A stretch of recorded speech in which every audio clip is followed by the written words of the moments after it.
ایک زمانے کی بات ہے، ایک جادوئی دنیا میں جہاں ہر چیز، چاہے وہ پتھر ہو، درخت ہو، پانی ہو یا پرندے، سب باتیں کیا کرتے تھے۔ اس جادوئی دنیا کے بیچوں بیچ ایک شاندار اور خوبصورت محل تھا۔ اس محل میں شہزادہ ارحام اور اس کی نیک دل بیوی شہزادی نورین رہتے تھے۔ دونوں ایک دوسرے سے بے انتہا محبت کرتے تھے۔ محل میں سب کچھ تھا، دولت، عزت، محبت، بس ایک کمی تھی، ان کے ہاں کوئی اولاد نہیں تھی۔ شہزادی نورین اکثر باغ کے ایک کونے میں جا کر دعائیں مانگا کرتی کہ اللہ انہیں ایک ننھی سی بچی عطا کرے۔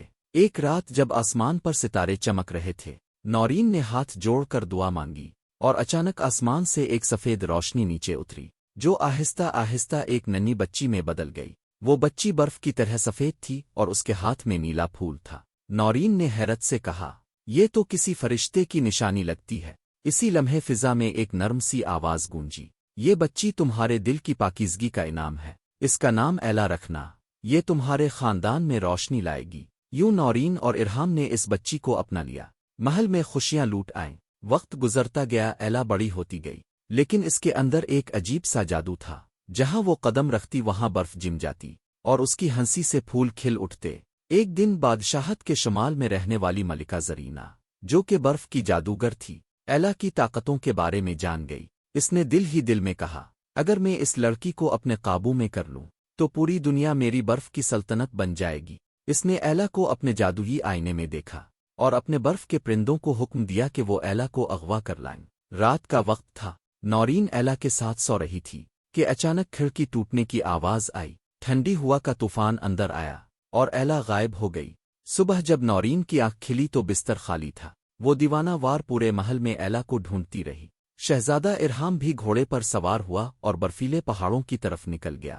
کئی دنوں کی تلاش کے بعد وہ دونوں ایک برف سے ڈھکے ہوئے گاؤں میں پہنچے۔ وہاں کے لوگ لرزتے ہوئے بولے، برف کی ملکہ زرینہ نے ایک بچی کو قید کر رکھا ہے، جو اس کی جادوئی طاقت کو کمزور کر سکتی ہے۔ نورین نے اللہ سے دعا مانگی اور کہا، میں اپنی بچی کو واپس لا کر رہوں گی، چاہے جان چلی جائے۔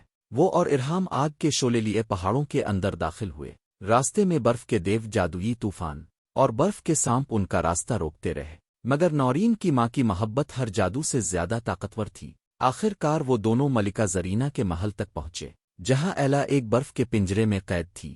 نورین نے چیخ کر کہا، میری بچی کو چھوڑ دو زرینہ۔ ملکہ زرینہ نے ہنستے ہوئے کہا، یہ بچی اب میری طاقت کا حصہ ہے، میں اسے کبھی نہیں چھوڑوں گی۔ نورین نے اپنے دل پر ہاتھ رکھا اور ایلا کی طرف محبت سے دیکھا۔ اچانک ایک سنہری روشنی اس کے ہاتھوں سے نکلی، جس نے برف کے پنجرے کو توڑ دیا۔ ایلا بھاگ کر ماں سے لپٹ گئی اور دونوں کے آنسو زمین پر گرے۔ جہاں وہ گرے وہاں برف پگھلنے لگی، پہاڑوں سے پھول کھلنے لگے اور ملکہ زرینہ کی طاقت ختم ہو گئی۔ زرینہ چیختی ہوئی برف میں بدل گئی اور اس کا جادوی محل پگھل کر ایک خوبصورت وادی میں تبدیل ہو گیا۔ نورین، ارحام اور ایلا محل واپس لوٹے اور وہاں جشن منایا گیا۔ اب ایلا اپنی طاقتوں کو نیکی کے لیے استعمال کرتی، لوگوں کے گاؤں میں خوشی، بارش اور پھول لے کر جاتی۔ یوں وہ سب ہمیشہ خوش و خرم زندگی گزارنے لگے۔